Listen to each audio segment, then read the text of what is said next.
नमस्कार, इन खबर में आपका स्वागत है। मैं विद्याशंकर तिवारी हूँ। निर्भया कांड के चारों दोषियों को फांसी की सजा देने की मांग जोर पकड़ रही है। तैयारी हो रही है कि 16 दिसंबर को, चूँकि ये घटना हुई थी 16 दिसंबर 2012 को, इसलिए 16 दिसंबर को ही इनको फांसी पे चढ़ा दिया जाए। राष्ट्रपति के सामने मर्सी पिटीशन अभी विचाराधीन है। गृह मंत्रालय ने उसे खारिज करने की सिफारिश भेज दी है। अब उसका इंतज़ार हो रहा है कि राष्ट्रपति के यहाँ से फॉर्मल जो है क्या आदेश जारी होता है, उसे टर्न डाउन किया जाता है या उसको एक्सेप्ट किया जाता है। सामान्य तौर पे जो राज्य सरकार और गृह मंत्रालय सिफारिश भेजता है उसी को राष्ट्रपति उसी पे मुहर लगाते हैं, इसलिए माना जा रहा है कि इनकी मर्सी पिटीशन टर्न डाउन हो जाएगी। इधर जो है अक्षय चला गया है सुप्रीम कोर्ट में रिव्यू पिटीशन लेकर के। ऐसे में सवाल ये उठ रहा है कि यहीं पे बात ख़त्म है। मान लीजिए कि सुप्रीम कोर्ट अक्षय की जो है रिव्यू पिटीशन को खारिज कर देता है और उधर राष्ट्रपति जो है खारिज कर देते हैं विनय के मर्सी पिटीशन को, फिर आगे इसमें क्या वो फांसी के पे झूल जाएंगे? नहीं, अभी इनके पास एक और विकल्प है जिसको बोलते हैं क्यूरेटिव पिटीशन। क्यूरेटिव पिटीशन का क्या मतलब होता है? क्यूरेटिव जो वर्ड बना है वो क्योर शब्द से बना है, उपचार शब्द से बना है, यानी कि लास्ट, ये सबसे अंतिम विकल्प है कि जो दोषी हैं या जिनको सज़ा सुनाई गई है वो सुप्रीम कोर्ट में गुहार लगा सकते हैं कि आपने जो ये सज़ा सुनाई है, जो ये आदेश दिया है, इस पर एक बार फिर से पुनर्विचार कीजिए। इसमें होता ये है कि जिन जजों ने फैसला दिया है उनको, और जो 3 जो है सबसे सीनियर मोस्ट सुप्रीम कोर्ट के जज होते हैं उनको ये पिटीशन भेजी जाती है। उसके बाद उनके इंटरनल प्रोसेस होता है, उसको वो कंप्लीट करते हैं और फिर जो है जिन जजों ने फैसला सुनाया है वही इस पिटीशन को भी सुनते हैं।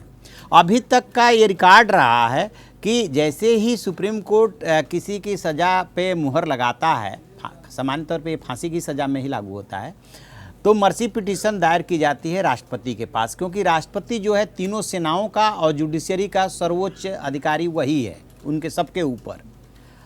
मर्सी पिटीशन जब खारिज हो जाती है तो उसके बाद कोई पिटीशन नहीं लगाई जाती है। दरअसल होना ये चाहिए कि रिव्यू पिटीशन के बाद ही जो है क्यूरेटिव पिटीशन लगे। रिव्यू पिटीशन और क्यूरेटिव पिटीशन में सिर्फ इतना अंतर है, दोनों पिटीशन एक ही तरह से है कि क्यूरेटिव पिटीशन लास्ट ऑप्शन है और उसमें ये कहा जाता है कि आपके आदेश में ये खामी है, इसका उपचार कीजिए, इसको ठीक कीजिए। खुली अदालत में सुनवाई हो भी सकती है, नहीं भी हो सकती है। लेकिन याकूब के मामले में जो 1993 का सीरियल बम ब्लास्ट मुंबई में हुआ था, उस मामले में पहली बार ये ऐसा हुआ कि क्यूरेटिव पिटीशन मर्सी पिटीशन के बाद दाखिल किया गया और सुप्रीम कोर्ट ने उसको एक्सेप्ट किया। तो इसको एक्सेप्शनल केस के रूप में आप ले सकते हैं, otherwise mercy petition last option होता है। अब ये जो निर्भया कांड के चारों दोषी हैं, इनके पास अभी क्यूरेटिव पिटीशन का ऑप्शन बाकी है और जो अक्षय के वकील हैं AP सिंह, उन्होंने ये क्लियर कर दिया है कि यदि ये खारिज हो जाती है रिव्यू पिटीशन तो वो क्यूरेटिव पिटीशन लेकर के सुप्रीम कोर्ट में जाएंगे, यानी कि अभी भी इनके पास विकल्प है।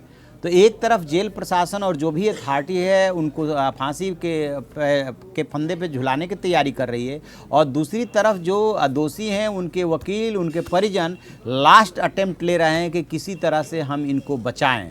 उसके लिए चूँकि कानून में इनको अधिकार मिला हुआ है, पिटीशन का अधिकार है, इसलिए उनको दाखिल करने से कोई नहीं रोक सकता। हाँ, ये बात ज़रूर कही जा सकती है कि टाइम बार्ड है या आप समय पर नहीं आया और उसको आधार बना के सुप्रीम कोर्ट खारिज कर दे, ये अलग बात है, लेकिन अभी भी इनके पास विकल्प है।